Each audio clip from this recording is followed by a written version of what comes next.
Once upon a midnight dreary, while I pondered weak and weary over many a quaint and curious volume of forgotten lore, while I nodded, nearly napping, suddenly there came a tapping, as of some one gently rapping at my chamber door. "'Tis some visitor," I muttered, tapping at my chamber door. "Only this, and nothing more." Ah, distinctly I remember, it was in the bleak December, and each separate dying ember wrought its ghost upon the floor. Eagerly I wished the morrow, vainly I had sought to borrow from my book surcease of sorrow for the lost Lenore, for the rare and radiant maiden whom the angels named Lenore, nameless here forevermore. And the silken, sad, uncertain rustling of each purple curtain filled me with fantastic terrors never felt before. So that now, to still the beating of my heart, I stood repeating, "'Tis some visitor entreating entrance at my chamber door. Some late visitor entreating entrance at my chamber door. That is it, and nothing more." Presently my soul grew stronger, hesitating then no longer. "Sir," said I, "or madam, truly your forgiveness I implore, but the fact is I was napping, and so gently you came rapping, and so faintly you came tapping at my chamber door. Then I scarce was sure as I heard you. Here I opened wide the door. Darkness there, and nothing more. Deep into the darkness peering, long I stood there wandering, fearing, doubting, dreaming dreams no mortal ever dared to dream before. But the silence was unbroken, and the stillness gave no token, and the only word there spoken was the whispered word, Lenore. This I whispered, and an echo murmured back the word, Lenore. Merely this, and nothing more. Back into the chamber turning, all my soul within me burning, soon again I heard a tapping, somewhat louder than before. "Surely," said I, "surely that is something at my window, Lettice. Let me see then what thread it is, and this mystery explore. Let my heart be still a moment, and this mystery explore. 'Tis the wind, and nothing more." Open here I flung the shutter, when with many a flirt and flutter, and there stepped a stately raven of the saintly days of yore.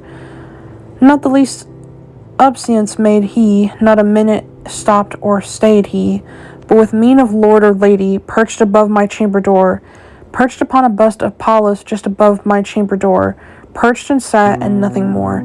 Then this ebony bird began beguiling my sad fancy into smiling.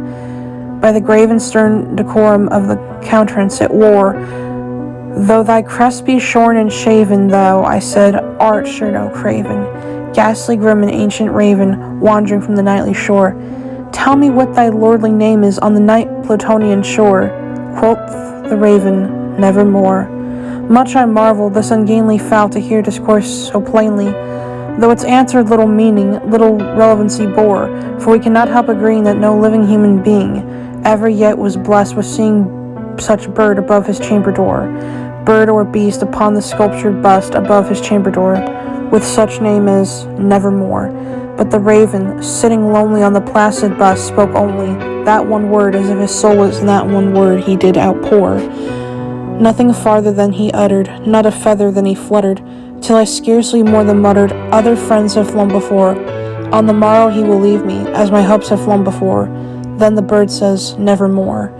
Startled at the stillness broken by reply so aptly spoken, "Doubtless," I said.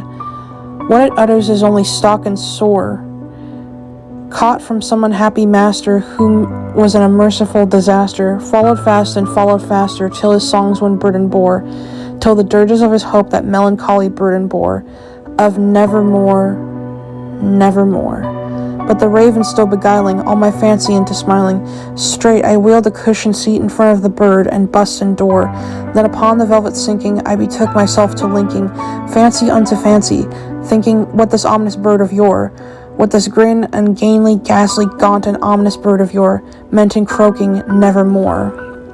This I sat engaged in guessing, but no syllable was expressing, to the fowl whose fiery eyes now burn into my bosom's core. This and more I sat divining, with my head at ease reclining, on the cushioned velvet lining that the lamplight gloated o'er, but whose violet lining with the lamplight gloating o'er, she shall press, nevermore. Then, methought, the air grew denser, perfumed from an unseen censer. swung by Sephrim, whose footfalls tinkled on the ruffled floor. Wretch, I cried, thy God hath lent thee, by these angels he hath sent thee, respite, and nepenthe from thy memories of Lenore. Quaff, oh quaff, this nepenthe, and forget this lost Lenore. Quoth the raven, nevermore. Prophet, said I, thing of evil, prophet still, if bird or devil, whether tempter set or whether tempest tossed thee here ashore, desolate yet all undaunted,